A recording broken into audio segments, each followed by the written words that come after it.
Hello po sa mga Pilano sa all over the world. Yeah. So, kung saan po kamo ngunyan, hope okay man po kamo. Yeah. If di po kamo okay, yan, just listen to this podcast and hope maging okay man po ang aldaw nindo ngunyan. Yeah. So, ako pa lang po yung host nindo for today. My name is Peter Negro. And now, you're listening to the episode 15 of Kaulay Podcast. Yes, Kaulay Podcast is now powered by DP Production. Yeah, so may formal name na for production name. Yan, nag-iwan na ako para daw maging professional bagang dating kang podcast. And yung DP Production, ako lang po yung nag-handle niyan. Okay? Yan. So, bago po kita maduman sa pinaka-topic na for this episode, gusto ko lang po magpasalamat sa 5 or na students kan Bicol University. Yan, so shout out po sa mga estudyante kan Bicol University. Yan, paano kaya kang last January nag-chat ako sa estudyante na if okay na interview nako. Ang topic kaya kang research or thesis is about sa mga Bicolano podcasters. And nakakaugman nasa kita sa napili ninda na interviewin. So daw magay na sa interview may syempre nagbibicol para masukaiintindihan wala. Yan. Tsaka may nanonood man sinda sa ko and may nanonood man ako sa inda. Yan, so exchange ng idea, yan. Tsaka may na-realize din kaya ko guys sa interview nita. Parang natabangan ako kung interview ito kay baka may students na ipagpadagos yung podcast around guys. Totoo lang, siguro kay feel na may nagdadawag sa podcast ko, pero pagi po sa inda, nagagawa ko din motivation na ipagpadagos ang podcast and hope sa mabot dako lang po ang maghinanyukam podcast yan. So thank you very much sa inyo guys, and if nagdadangog po kamo and hope magba po nindo hinanyugon ang episode na ini, and this is a way kan pagthinking ko sa ito. Yan, okay. Yan, so duman na po kita sa pinaka-topic for today, and gagamitin ta guys yung homework cards getting to know you version. Yes. And may napili naman po akong card. And hindi po yung card na napili sa today. Yan. So, ang category niya pala guys is emotion. And hindi po yung question. Yan. So, sabi pa hindi, how do you usually react when plans get cancelled? Yan. So, ulitin ko po. How do you usually react when plans get cancelled? Plans. Either plano or gala. Pili ko daw rin dyan. Pero kung akong hapoton, depende. Mano kitang tulong senaryo. Okay.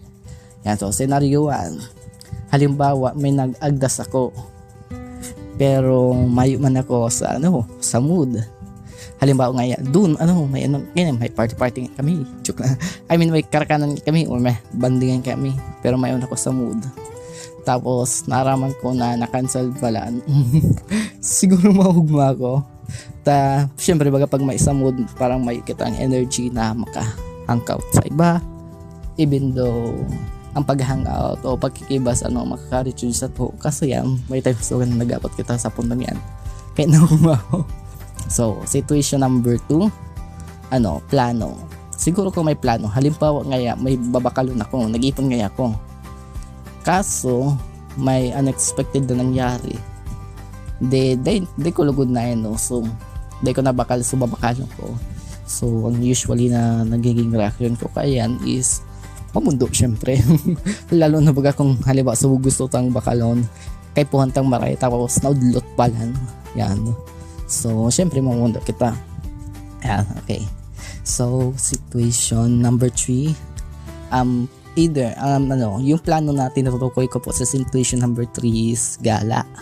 Halimbawa, may may times na yung mga friends, circle of friends yan, may banding man kami.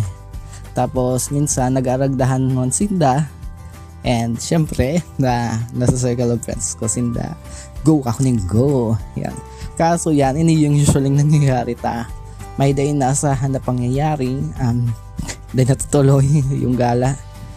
Deep inside, parang dinadamdam ko na day natuloy. In short, mamundo. Yan. So yan yung reaksyon ko. Syempre, pag may gala, bakit big friends, tapos din nangyari, mamumundo kita. Lalo na baga kung halimbawa sa galang ito, duman lang ka mo nakaka-open with friends, mamumundo ka talaga. Pero in that situation guys, inisip ko na lang na think positive, may next time pa mabaga, diba? Yan, so yan po yung simbag ko sa question na yan. So kamo guys, kung kamong hapoton, how do you usually react when plans get cancelled? Yan, so open po ang comment section natin. So mag-comment lang po kamo. And babasahon pa naman po yung nasa likod kang card na ni.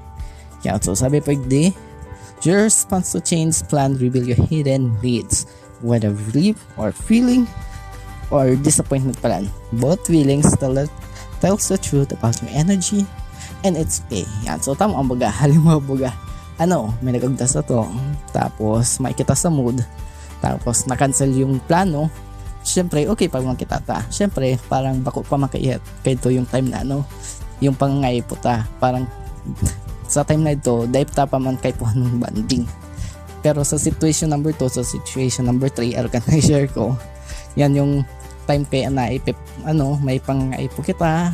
Tapos, dahil natuloy, siyempre mamundo kita as usual.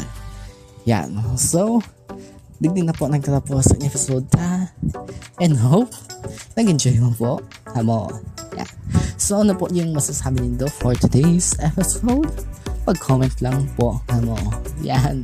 So I'm your host for today. Your host, your friend, my best friend. My name is Peter Negro. And hope magkailibanan po ginarikta sa susunod na episode. Bye-bye.